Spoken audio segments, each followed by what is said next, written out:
Un mort, plus de 270 blessés, dont 57 membres des forces de l'ordre, une policière atteinte de débris d'explosion, un jeune homme poignardé, plus de 890 interpellations. La victoire du Paris Saint-Germain a servi de prétexte à des milliers de supporters, pour ne pas dire de barbares dans certains cas, qui ont semé le chaos dans plusieurs villes, essentiellement à Paris, en pillant des magasins, en mettant le feu aux voitures, au mobilier urbain, en attaquant des passants au mortier, en tentant de prendre un commissariat d'assaut. Bref, des scènes qui en rappellent d'autres, des scènes auxquelles on s'attendait et pourtant des scènes inévitables. On en parle avec le délégué national de l'UNSA Police, Rudy Mana. Bonjour. Bonjour.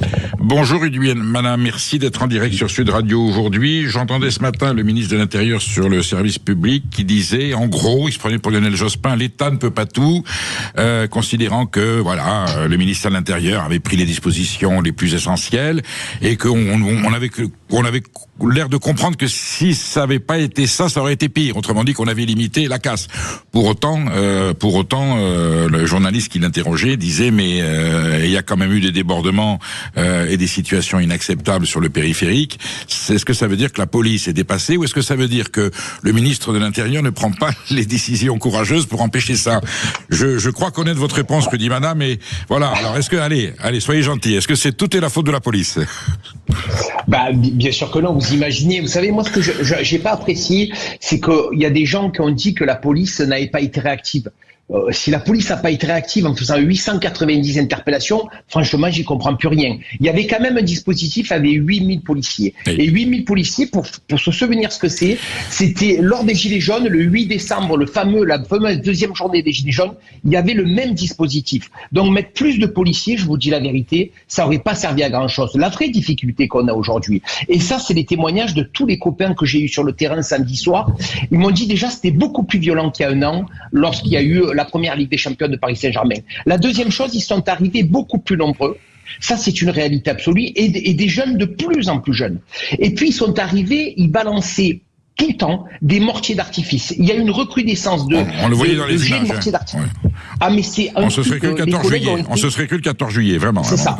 Les collègues ont été extrêmement surpris par ça. Ils ont dit, mais vraiment, il y en avait partout. Ils nous jetaient sans arrêt des mortiers d'artifice pleine tronche. Donc, vous savez, si on avait été 15 000, Péripeau, je vous dis la vérité, on aurait fait davantage d'interpellations, on aurait mis davantage de mecs en garde à vue, mais derrière, il y aurait eu, la justice aurait été dépassée puisqu'on ne peut pas juger tout le monde dans les 3 jours et on aurait été dans la même difficulté. Ce qu'il faut retenir aujourd'hui, c'est qu'on a des milliers de jeunes, effectivement, qui sont arrivés à Paris, certainement pas des supporters de Paris Saint-Germain, certainement ils n'ont même pas vu le match, ils étaient là par opportunisme pour casser, dégrader et s'en prendre aux flics, parce qu'ils ont une haine viscérale de la France, et les policiers qui étaient sur le terrain et les gendarmes représentent cet État français, et rien que pour ça, ils avaient envie de se faire du flic. C'est en tout cas ce qu'ont ressenti tous les collègues qui étaient sur le terrain samedi soir. Dans ces circonstances, les policiers représentent la République, la démocratie et la France, je vous le dis tout à fait correctement, Rudy Mana.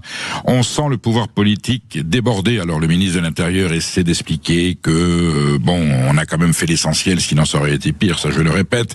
Vous avez quelques élus, quelques responsables sportifs, quelques supporters qui vous disent allez, c'est la fête, on va pas gâcher la fête, c'est normal qu'il y ait des expressions de joie, et comme on est dans une époque où il y a de la souffrance, il y a de la crainte, il y a le détroit d'Ormuz, il y a l'Ukraine, c'est normal qu'on casse tout, là, qu'on brûle les poubelles parisiennes. On voit bien le rapport de cause à effet, et que donc soyons un peu indulgents, et pourvu que le ministre de l'Intérieur ne soit pas trop sévère. N'empêche que on demandait ce matin au ministre de l'Intérieur, mais dans d'autres pays à circonstances comparées, y compris dans des défaites, mais il y a de l'émotion, quelquefois il y a une bronca à la rigueur, voilà, une clameur de mécontentement, de tristesse ou de joie, mais ça ne se passe pas dans la destruction du matériel public. Pourquoi la France s'offre-t-elle le luxe de tolérer et de supporter ce genre de situation, Rudy Mana?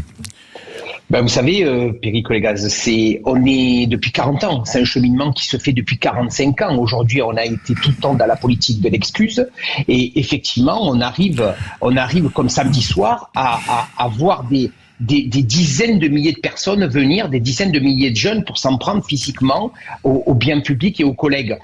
Ça, c'est on est arrivé à une déchéance de la société, ça c'est une certitude absolue. Et face à ça, on met des policiers, des gendarmes, et on leur demande presque de résoudre tous les maux MAUX de la société. Mais en fait, c'est pas possible tout ça. Puis vous savez, ce qui m'a choqué dans ce que m'ont dit tous les copains qui étaient sur le terrain, ils ont vu des gamins de 12 ans, 13 ans sur la voie publique. Mais que font les parents? Mais ils sont où ces parents-là? C'est pas possible de voir des gamins comme ça jeter des mortiers d'artifice sur les policiers. Et j'en terminerai là-dessus. Vous savez, quand vous avez un gamin de 12 ans ou de 13 ans face à vous, vous pouvez pas intervenir de la même manière que quand vous avez un homme face à vous. Donc souvent, on arrive à les choper, mais à quoi ça sert de les interpeller? À quoi ça sert de les présenter à la justice, puisque de toute façon, ils auront l'excuse de la minorité ou des moins de 13 ans, ils ne peuvent pas être poursuivis. Donc on s'est retrouvé beaucoup face à ce genre d'individus, et je vous assure que quand on est flic dans des situations comme ça, c'est très difficile à gérer. Et puis aussi la doctrine du maintien de l'ordre en France. Vous savez que la doctrine dit qu'on ne peut pas aller à l'affrontement physique, et que dans un premier temps, on doit essayer de disperser avec les gaz lacrymogènes, et que on est là pour maintenir l'ordre. Mais samedi soir, on avait une difficulté de rétablir l'ordre. Que font les policiers pour rétablir l'ordre s'ils n'ont pas les moyens légaux de le faire? Rudy Mana, ici c'est la radio du Parlons Vrai, et je sais que vous ne mâchez pas vos mots, je vais vous poser la question de façon très, très directe. De deux fausses lunes, vous allez me dire laquelle des deux options vous préférez. Soit nous ne disposons plus des moyens, entre guillemets, militaires, policiers, physiques, certains experts l'ont dit, s'il y avait une insurrection massive, genre ce qui s'est passé en juin 2024, amplifiée, coordonnée par des gens qui mettraient un réseau, nous serions en difficulté, y compris au niveau de l'armement. Option 1, donc, comme on n'a pas les moyens de faire face, on est obligé de jongler avec la réalité et de faire le dos rond en esquivant les coups les plus pires. Deuxième option que je vous propose, le gouvernement a décidé, pour des raisons idéologiques et politiques, de s'incliner, c'est-à-dire qu'on baisse les bras, c'est de la résignation, on n'ira pas à la confrontation parce qu'on a tellement peur de ce qui pourrait se passer, donc on préfère sacrifier l'ordre républicain, l'image de la France, parce qu'en étranger c'est catastrophique, au risque d'avoir un conflit avec des jeunes. Laquelle des deux options, à votre avis, est la plus conforme à la réalité, à moins que vous me disiez que c'est un peu les deux? Vous savez, c'est beaucoup la première, parce qu'on a tellement reculé depuis 50 ans, et aujourd'hui, il lui fallu dire qu'on ne peut pas employer les moyens physiques, parce qu'à un moment donné, quand vous avez des jeunes qui viennent pour faire la guerre, il faut répondre aussi avec des moyens et des violences légitimes, je dis bien légitimes, pour essayer de combattre. Sauf que vous savez qu'on a l'opinion publique qui serait favorable à ça. Oui. Mais ensuite, dès qu'il sort une vidéo d'un policier qui est en train de porter un coup sur un jeune, elle se retourne contre le policier. Vous savez qui c'est qui en prend plein la gueule? C'est le policier qui était sur le terrain, qui a pris des risques, qui a travaillé avec courage et détermination. Et ça, dans la tête des collègues policiers, je vous assure que c'est une réalité absolue. Je vous rappelais tout à l'heure les événements des Gilets jaunes. On se rappelle aussi des événements de 2023 où je ne sais combien de policiers, alors que c'était la quasi-guerre civile en France, oui. Je ne sais combien de policiers sont mis en examen aujourd'hui pour des violences, alors que littéralement, ils ont quasiment sauvé le pays à ce moment-là. Absolument. Donc on se retrouve devant cette difficulté, Perico. Et cette difficulté dans la tête de tous les flics de France. De tous les flics de France. Donc on doit agir du mieux que nous pouvons. Effectivement, on manque un petit peu d'armement, on est en retard. Il aurait fallu peut-être employer davantage de canons à eau pour disperser ces individus. On aurait dû en placer un petit peu plus dans la capitale, parce que franchement, ça refroidit au sens propre et au sens figuré du terme. Mais effectivement, puis après, ça fait 50 ans qu'on recule. Donc aujourd'hui, on ne peut pas demander de tout rétablir du jour au lendemain. C'est impossible, parce que pour rétablir la situation, il faudrait qu'on soit beaucoup plus dur face à eux. Alors là, on a affaire à des jeunes qui ne supportent plus ce pays, qui n'aiment plus ce pays, ils le démontrent à chaque rassemblement. On doit faire face à ça. Les policiers le font avec courage, et les gendarmes aussi avec courage et détermination. Mais je vous assure que parfois ça pèse. Rudy Mana, ça veut dire que l'école ne fait plus son boulot. Pour autant, Rudy Mana, est-ce que l'appareil législatif aujourd'hui en vigueur permet de prendre efficacement et courageusement toutes les mesures nécessaires, ou est-ce qu'on pourrait renforcer cet appareil législatif par des dispositions, sans parler de mesures d'exception, qui permettraient le cas échéant de rétablir l'ordre, de façon, définitive, quoi. C'est-à-dire, à un moment donné, il faut faire un choix entre soi-disant la liberté d'expression et l'ordre républicain.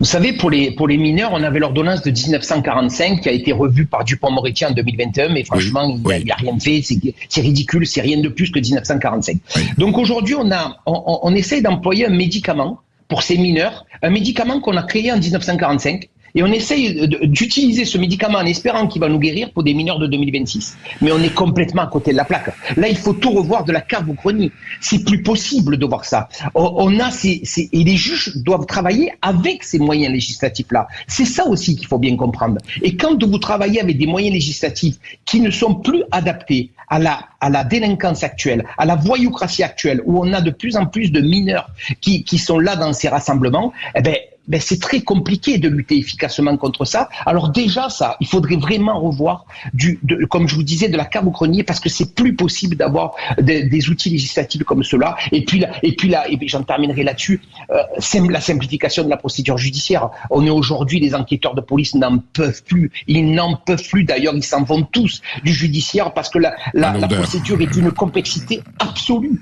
Et franchement, ça attire pas les jeunes pour faire du judiciaire aujourd'hui en police. Rudy Mana, on pourrait demander aux autorités sportives, on peut considérer qu'elles font déjà ce qu'elles peuvent, elles n'ont pas le dernier mot.